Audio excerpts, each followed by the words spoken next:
इजारा की एक साजिश है मुसलमानों को खौफ ज़दा करने के लिए। बरमुदा ट्राई एंगल के नाम पे उन्होंने एक शोशा हवा लोगों के अंदर बनाया हुआ है।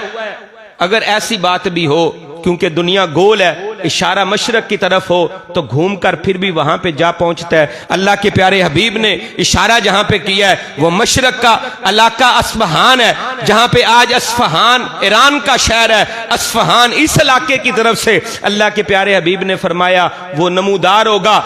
70,000 यहूदी उसके साथ होंगे और सबज रंग के चोगे उन्होंने पहने हुए होंगे, काले उनके झंडे होंगे और उस दज्जाल के साथ वो नमूदार होंगे। मजहबी रंग मजहबी रूप लिए हुए वो वहां से निकलेंगे। 70,000 की तादाद के अंदर ये उसके हम नवाला, हम प्याला, उसके मददगार, उसके साथी और उसके बातों को आगे फैलाने के लिए आगे आएंगे। वो अस्फहान का इलाका होगा, खरासान का इलाका होगा, यहां से उस दज्जाल का ज़हूर होगा। अल्लाह के प्यारे हबीब ने फरमाया जहां पे जाएगा और कहेगा लोगों को मेरी बात को मान लो, लोग अगर बात मान लेंगे तो आसमानों को कहेगा कि बारिश बरसाओ, वहां पे बारिशें बरसेंगी, फसलें उगेंगी, बागात उगेंगे, हरियाली हरियाली हो जाएगी, उनके खेत जो है ना बेहतरीन फल देना शुरू हो जाएंगे, उनके जानवर दूध से लदे हुए हो जाएंगे और बेहतरीन किस्म के गोश्त की तरह पले हुए होंगे। जैसे जनाब उनके जिस्म खूब गोश्त वाले होते हैं, जसीम लगीम होंगे, इस तरह का उनकी कैफियत और हालत हो जाएगी। और जो लोग उसकी बात को नहीं मानेंगे आसमान को कहेगा बारिश रोक दे, वहां पे बारिश रुक जाएगी, कैत साली हो जाएगी, खाने के लिए कुछ नहीं मिलेगा, पीने के लिए कुछ नहीं मिलेगा। जरा सोचें कितना बड़ा फितना होगा। जो आज कहते हैं झाड़ू देने से ऐसे हो जाते हैं, वो इतने बड़े फितने को देखकर इसे करामत और मौजदा नहीं कहेंगे, इसे बहुत बड़ी करामत और मौजदा कहेंगे, उसे रब मान बैठेंगे। आए अपने अकीदों की हिफाजत करें। अल्लाह मालिक कायनात के हुक्म के अलावा कोई कुछ कर सकता नहीं है। अल्लाह ने कहा लेकिन यह फितना है, आजमाइश है, इसके साथ खजाने होंगे। नबी अलैहिस्सलाम ने फरमाया खजाने सोना चांदी दिरमो दिनार और दुनिया की दूसरी नेमतें इसके पीछे पीछे ऐसे आएंगी जैसे शहद की मक्खी जो सरदार होती है उसके पीछे पीछे दूसरी शहद की मक्खियां आती हैं। सरदार मक्खी के पीछे जिस तरह बाकी मक्खियां आती हैं, इस तरह इस दज्जाल के साथ दुनिया के खजाने आ रहे होंगे। इतना बड़ा फितना, इतना शदीद नौइयत का फितना होगा। और फिर इसके सामने कई लोग आएंगे। रसूलुल्लाह सल्लल्लाहु अलैहि वसल्लम ने फरमाया किसी देहात से वो गुजरेगा तो देहात में से एक बंदा इसको कहेगा मैं तुझे रब तो मान लूं लेकिन मुझे कोई निशानी दिखा। ये कहेगा बता क्या निशानी देखना चाहता है। ये कहेगा कि मेरा बाप फौत हो चुका है, मेरी माँ फौत हो चुकी है, तू उसे जिंदा कर दे तो मैं तुझे अपना रब मान लूंगा।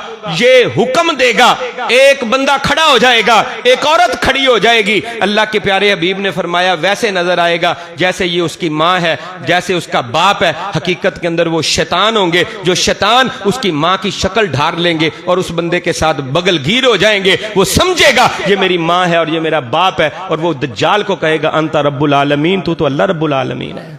अस्तगफिरुल्लाह। इतना शदीद फितना होगा, लोग उसको रब मानना शुरू हो जाएंगे। नबी कायनात ने फरमाया लेकिन एक मोमन बंदा भी आएगा, यानी ये मिसाल दी है, कई होंगे, एक मोमन भी आएगा। कायनात के इमाम ने फरमाया उसका ईमान बड़ा आला होगा, अल्लाह जन्नत में उसे बेहतरीन ईमान वाले लोगों के अंदर शामिल करेगा।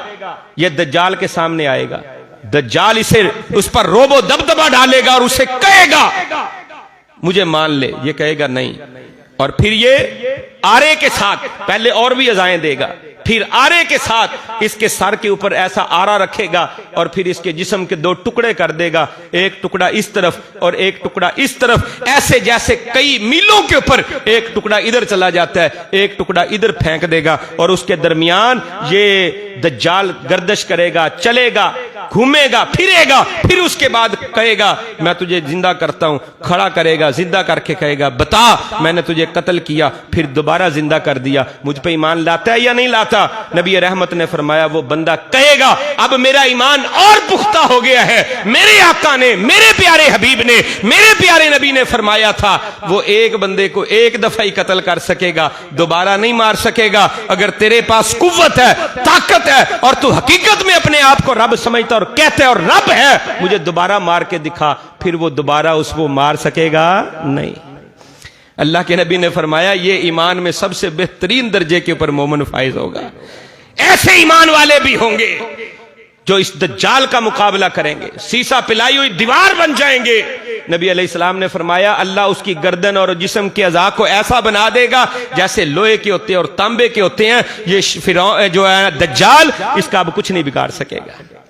اللہ تبارک و تعالی اس کو اختیار یہ دے گا، قوت دے گا، یہ دروئے زمین کے اوپر گردش کرے گا، پوری دنیا کے اوپر چکر لگائے گا، چکر لگاتے لگاتے مدینہ طیبہ پہنچے گا، مدینہ میں داخل ہونے کی کوشش کرے گا۔ اللہ کے پیارے حبیب نے فرمایا مدینہ میں داخل نہیں ہو سکے گا، مدینہ کے مختلف دروازے اس دور میں ہوں گے اور ان دروازوں کے اوپر ہر دروازے کے اوپر 2 اللہ کے فرشتے کھڑے ہوئے ہوں گے جو اس کو داخل نہیں ہونے دیں گے۔ ہاں جن کے دل میں نفاق ہوگا، جو ایمان سے عاری لوگ ہوں گے، مدینہ میں رہ رہے ہوں گے، وہ مدینہ سے باہر نکل جائیں گے، کیونکہ مدینہ بھٹی ہے، یہ منافقوں کو نکال کے باہر پھینک دیتی ہے۔ منافق اس کے پاس چلے جائیں گے، مدینے والے ایمان والے وہاں پہ رہیں گے، مدینہ میں داخل نہیں ہو سکے گا۔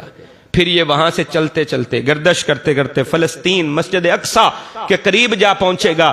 آج یہاں پہ اسرائیل کا ایئرپورٹ ہے، باب لد وہاں اس وقت ہوگا، وہاں پہ حضرت عیسیٰ علیہ السلام اسے اپنے ہاتھوں سے قتل کریں گے۔ اس کا تذکرہ انشاءاللہ الرحمن اگلے جمعے میں آئے گا۔ اس دجال سے بچنے کا طریقہ کار کیا ہے، کون لوگ بچ سکیں گے؟ اللہ کے پیارے حبیب جناب محمد کریم صلی اللہ علیہ وسلم نے اس کے بارے میں دعا سکھائی ہے۔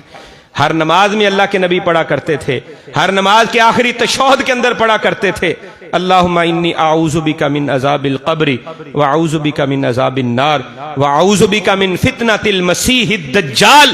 اس مسیح الدجال کے فتنہ سے اللہ کے نبی پناہ مانگا کرتے تھے۔ آپ بھی اس دعا کو یاد کریں، ہر نماز کے اندر تشہد کے اندر آخری تشہد میں اللہ کے نبی کی سنت سمجھ کے پڑھیں اور اللہ کے پیارے حبیب کا طریقہ سمجھ کے پڑھیں، اور دجال سے پناہ مانگنے کے لیے کہ اللہ میں اس سے محفوظ رکھے۔ جو بندہ یہ دعا پڑھے گا اللہ اس دجال سے اس بندے کو محفوظ فرما لے گا۔ دوسرا طریقہ، کون بندہ بچے گا؟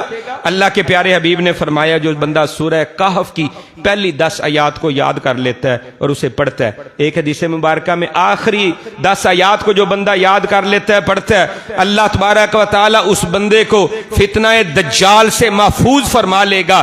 سورہ کہف کی ابتدائی آیات یا آخری آیات یا دونوں، پہلی بھی اور آخری بھی، جو بندہ تلاوت کرتا ہے، پڑھتا ہے، اللہ تعالیٰ اسے فتنہ دجال سے محفوظ فرما لیتا ہے۔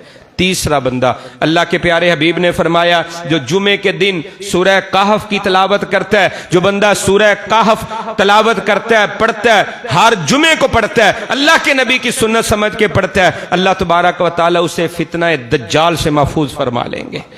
چوتھا کام، اللہ کے پیارے حبیب کونین کے تاجور نے ارشاد فرمایا جو دجال سے دور رہا وہ بھی فتنہ دجال سے بچ جائے گا۔